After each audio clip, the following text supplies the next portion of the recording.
बिस्मिल्लाहिर्रहमानिर्रहीम। अस्सलाम वालेकुम फ्रेंड, मैं हूं आपका दोस्त शफकत सुल्तान और आपको अपने चैनल में वेलकम करता हूं। तो मैं लेकर आता हूं हेल्थ और ब्यूटी के रिलेटेड वीडियो और कुछ व्लॉग भी। तो आज की वीडियो में आप लोगों को गोल्डा शरीफ मज़ार का विज़िट करवाता हूं कि गोल्डा शरीफ का मज़ार किस वजह से मशहूर है। तो व्यूअर्स, इस वीडियो में आप मेरे साथ रहना। तो व्यूअर्स, गोल्डा शरीफ का मज़ार इस्लामाबाद के सेक्टर E11 में मारगला की खूबसूरत पहाड़ियों के दामन में वाक़या है। तो व्यूअर्स, ये रावलपिंडी से इस मज़ार का फ़ासला 30 किलोमीटर है और तकरीबन 1 घंटे का सफ़र है।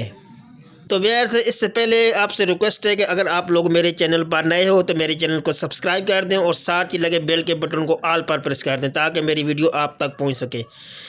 तो व्यूअर्स, मज़ार के साथ नमाजियों के लिए एक बड़ी और ख़ूबसूरत मस्जिद भी मौजूद है। तो व्यूअर्स, इस मस्जिद को इस्लामी तर्ज तमीर पर बनाया गया है जो देखने में इंतहाई दिलकश दिखाई देती है।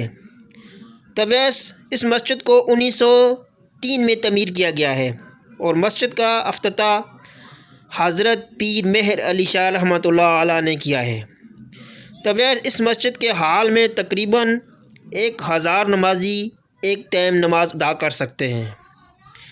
तो व्यूअर्स, इस मस्जिद के दीवारों और दरवाज़ों पर खूबसूरत नक्श नगारी की गई है और साथ ही मस्जिद की छत पर भी लगाए गए झूमर मस्जिद की खूबसूरती में इजाफ़ा करते हैं।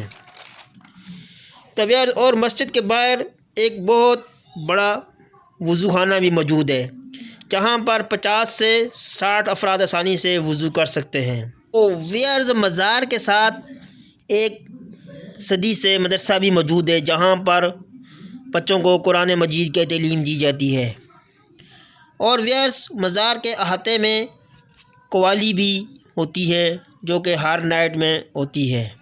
तो व्यूअर्स, आप तकरीबन 1 घंटे का सफ़र तय करने के बाद गोल्डा शरीफ के मज़ार तक पहुंच जाएंगे। तो गोल्डा शरीफ का ये मज़ार हमें हज़रत पीर मेहर अली शाह की याद दिलवाता है जो कि 20वीं सदी के सूफ़ी बुज़ुर्ग और पंजाबी के माया नाज शायर भी थे।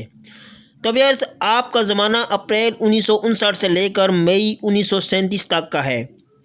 तो आप अहमदिया मुखालफत तहरीक की रहनुमाई करने वाले हनफिया आलम के तौर पर जाने जाते हैं। तो आपने मुतअद्दिद किताबें भी लिखी जिनमें ख़ास कर वो किताब जो कि मिर्ज़ा ग़ुलाम अहमद क़दियानी की अहमदिया तहरीक पर तनकीद की गई थी। तो व्यूअर्स, आपका नस्बत 25 वास्तों से हज़रत पीर शेख अब्दुल कादिर जिलानी से मिलता है और 38 वास्तों से हज़रत इमाम हसन से मिलता है। आप रहमतुल्लाह ने जब होश संभाला तो बरसगीर में मुग़लिया हुकूमत का ख़ात्मा हो चुका था और ताबूती क़ुव्वतें सर उठा रही थीं। तो व्यूअर्स, आप बचपन ही से जज्बा इसार के मालिक थे और एक रवायत में मिलता है कि आप अपने हिस्से का खाना भी गरीबों में तकसीम कर देते थे और आप खुद रोज़ा रख लेते थे। तब यार, गोल्डा शरीफ के मज़ार पर बड़े पैमाने पर लंगर गौसिया का भी एहतमाम किया जाता है और त्यौहार के दिनों में तो ये लंगर 24 घंटे लगा रहता है और ये लंगर दरवेशों अक़ीदतमंदों में रोज़ाना तकसीम की बुनियाद पर तकसीम किया जाता है।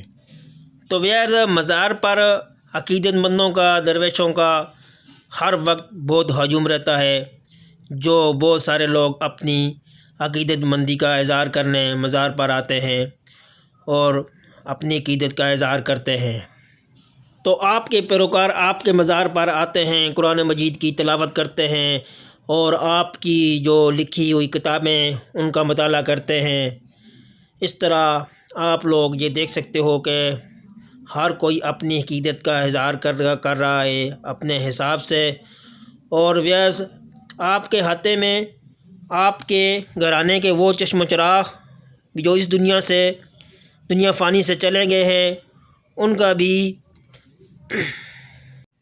मदफन भी आपके रोज़ा मुबारक के हाथे में मौजूद है और आपके बेटे पीर ग़ुलाम मोइनुद्दीन शाह उर्फ़ बाबू जी का भी मदफन आपके रोज़े मुबारक के हाथे में मौजूद है। तो व्यूअर्स, ये आप देख सकते हो, ये तमाम آپ کے آپ کے گھرانے کے لوگ کو اس احاطے میں دفن ہے۔ تو ویئرز، آپ کا کلام اور آپ کی کتابیں آج بھی آپ کے پیروکار بڑے شوق سے پڑھتے ہیں، اور جن میں خاص کر وہ آپ کا کلام کہ کتھے مہر علی کتھے تیری ثنا، گستاخ کیاں جتھے جا لڑیاں، آج بھی آپ کے پیروکار اور عقیدت مندوں کے دلوں میں بہت ہی اچھے طریقے سے بستا ہے۔ تو ویئرز، یہ کچھ تھے اس مزار کے متعلق معلومات۔ امید کرتا ہوں کہ آپ لوگوں کو یہ پسند آئے ہوں گے، اور آپ لوگ بھی ضرور جائیں اور مزار میں جائیں اور مزار کی زیارت کریں۔ تو ویئرز، اس کے باہر کا جو سین کا علاقہ ہے یہ بھی بڑا کشادہ ہے، یہ آپ لوگ دیکھ سکتے ہو۔ تو ویئرز، ہمارے کچھ دوست جنہوں نے ہمیں راولپنڈی کے ہمارے دوست ہیں، انہوں نے ہمیں وہاں لے کر گئے اور ہمیں بھی حضرت پیر مہر علی شاہ کی زیارت کی قبولیت نصیب فرمائی۔ تو اللہ تعالیٰ سے دعا ہے کہ اللہ تعالیٰ ہم سب کی جائز حاجتیں مرادیں کو اپنی جناب میں قبول و منظور فرمائے، اور ان بھائیوں کا میں بڑا مشکور ہوں کہ جنہوں نے ہمیں یہاں تک لے کر مزار کی زیارت کروائی۔ تو ویئرز، یہ کچھ حقیقت تھی جو کہ میں نے آپ کو اس مزار کے متعلق بتائی ہے۔ اگر آپ لوگوں کو میری یہ ویڈیو اچھی لگے تو میری اس ویڈیو کو لائک کر دیں، اور یہ دیکھ سکتے ہو کہ اب یہ سارا راستہ باہر کی طرف جاتا ہے، اور یہاں سے آگے باہر کا راستہ جاتا ہے، تو ہم اس سے اب باہر کی طرف رواں دوا ہیں۔ تو انشاءاللہ ایک نئی ویڈیو کے ساتھ ملوں گا۔ اگر آپ لوگوں کو میری ویڈیو اچھی لگی تو ویڈیو کو لائک کر دیں اور میرے چینل کو سبسکرائب کر دیں۔ تو انشاءاللہ پھر ملوں گا۔ آپ کا دوست شفقت سلطان۔ اللہ حافظ۔